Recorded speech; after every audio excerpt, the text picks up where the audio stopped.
Happy birthday!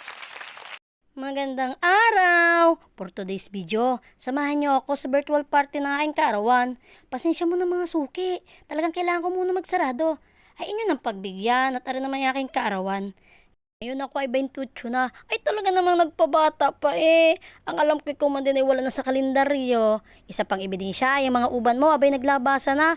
Alay kahit naman ako wala na sa kalendaryo. Ang height ko naman ay pang grade 2. Abang papunta ka ng pola, yan ang iyong makikita. Mga lunti ang palay na humahapay kasabay na sariwang hangin ay talaga namang matutulala ka sa sobrang ganda ng kapaligiran. Kasabay pang smooth na takbuhan ng sasakyan. Pero maiba ako, siyang tunay naman ako'y wala na sa kalendaryo. Pero piho, siguradong sigurado ako ay nasa Mega Lotto pa.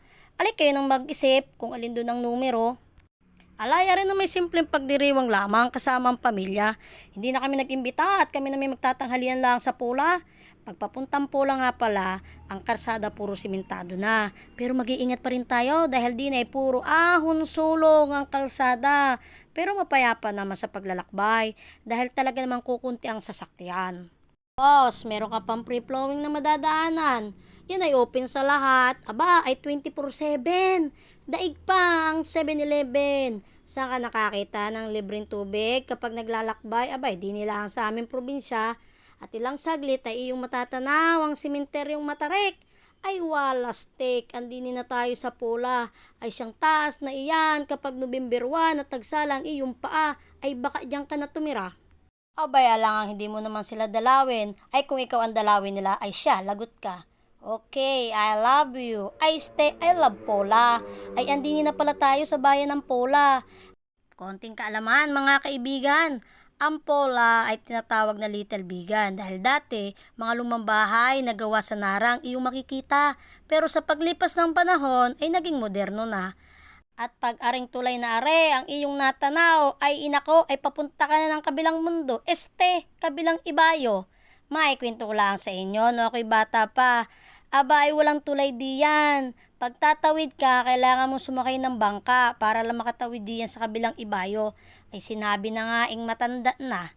Tinamot, alam mo pa yung mga ganyang kwento. At kung wala naman kayong mga dalang pagkain, o kaya ay nalimutan yung bumili ng isda na pang-ihaw, alay di nilang, arang kasunod ni Ray palengke, iray araw ng Sabado.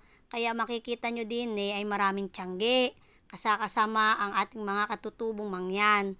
Kasi sila ay nagdadala ng mga produkto galing sa bundok para ibaba sa bayan. Alay, din na kami nagpasyang maligaw sa Lavapalusa dahil din naman ay mura din lang. Tapos, may mga kwarto din may cottage, meron din sila mga lutong pagkain. Ay saan ka pa? Ay dito sa budget loan na, masaya pa. Aba, tinan niyo yung makulit kong pamangkin. Ako'y natatawa. Tinan nyo gang bumaba din sa sakyang are. Hindi ko alam kung paano sila nagkasya diyan. Ay parang mga sardinas wari yung mga yan. Ay luwag naman kami sa tricycle. Tita nyo, may bumaba pang isa. Ay, naku talaga. Yung mga pamangkin ko dyan, tuwang-tuwa. Ay alangan, ikaw baga namang magbababad na naman sa dagat. Aba, ay syempre, hindi naman po pwedeng hindi tayo mag-emote-emote din Ay alangan, ay feeling blessed tayo Kita nyo ga, ako'y mayon lang nakapunta din Ay maganda pala din kasi may mga rooms nga sila. Biruin mo areng, ikay nakain habang nakatanaw sa karagatan. Akala mo na may marunong lumangay. Diyos ko po, baka nalimutan mo ang iyong tabo. Ay din sa pula, ay pwede hong mag-swimming kahit walang kwarta. Ay kahit nga may dala ka lang kape at pandesal ay pwede na dahil meron naman din yung public. Ay siya, bilisan mo na ng kain at sumunod ka na doon sa pamangkin mo nang may tagawantay naman doon. Ay talaga naman, ay may pagsayo na naman, akala mo may kagaling-galing, naman. Ala, ay di, banding na lang with pamangkin. Kami ay willy dining, maglagi. Ay paano baga naman ay mababa lamang. Siyempre, safe na safe para sa mga bata. Ay di lalo na sa katulad kung di naman marunong lumangoy. Ay kita nyo ga, may padapa-dapa pa para lang magmukhang malalim. Ay siya, mag-ihaw na nang tayo makakain. Kunwari pa yun lang naman talaga ang handa. Wari-kwari inihaw ng manok. Ay siya, sa sobrang sarap ni Re, ay daig pang inasal. Ay inako po, pihadong busog, lusog na naman. Maikwento ko lang sa inyo. Ako ilang dekadang hindi sila nakakasama kapag ganitong kaarawan ko. Ay di naman ako nag-abroad, nandiyan lang ako sa Batangas. Ay paano, isang city lang ay masaya na ako eh. Kaya masaya ako, nakasama ko sila ngayon. Kaya lang, may 2 tao akong hindi nakasama. Pero ayos lang, ako naman naniniwala sa proseso ng itaas. Na pagtama ng oras at sitwasyon, makukumpleto din kami. Makakasama ko din sila sa mga ganitong okasyon. Ay siya, tama na't anong drama?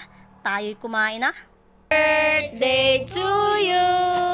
Happy birthday! Happy birthday! Happy birthday to you! Happy birthday, Tita Weng! Yeah, wish muna. Ay, alam nyo ga kung ano ang aking hiniling doon? Alayang hiniling ko lang naman doon ay sana'y maging milyonaryo ako. De, joke lang. Siyempre, ang hiniling ko doon ay ang kalakasan at laging ingatan ng aking pamilya. At sana balang araw maging kumpleto na kami dahil yun lang ang tanging meron ako at yun lang ang tanging pangarap ko. Natapos kumain, alay nagsinti muna kami mag-ama. Alay hindi pwedeng di ari kasama. Alam nyo gayong pakiramdam na humiling kayo ng isang anak, tapos binigyan ka, tumatahol na, abay kulang pa ang paa. Pero love na love ko yan. Kita nyo ga ang ating munting tindahan, sa kanya nakapangalan. Oh, sweet na sweet, gusto lang sa aking kandungan. At bago umuwi, nalaman ko si kuya ay nagbablog din. Pero katulad ko, nagsisimula pa lang din siya sa larangang ito. Guys, si Pleng Gala at si... Kabibes Channel. Pakipalo po, Kabibes Channel po. Yan. Tapos, kung gusto nyong mag-swimming dito sa kabilang ibayo, Laba Palosa. Laba Palosa. Sige guys, thank you. Thank you. Ala, ay di uwian na. Ay di dini kami nagbanlaw sa may kasiligan. Ay libre tubig dini at kalamig pa. Yun nga laang, walang dalang tabo. Ala, ay ari na are. Basta matanggal laang yung mga buhangin nakadikit sa balat, ay ayos na. Sa bahay na lang magsasabon at magsashampoo. Aray nasa gitna ng palayan, talaga namang open sa lahat. Dini sila kumukuha ng tubig na panggamit sa kanilang bahay. Kaya kung kayo ay mapapadayo dini sa Pola, ay ari inyong mararanasan. Ay siya, dyan na kayo. Salamat sa panonood.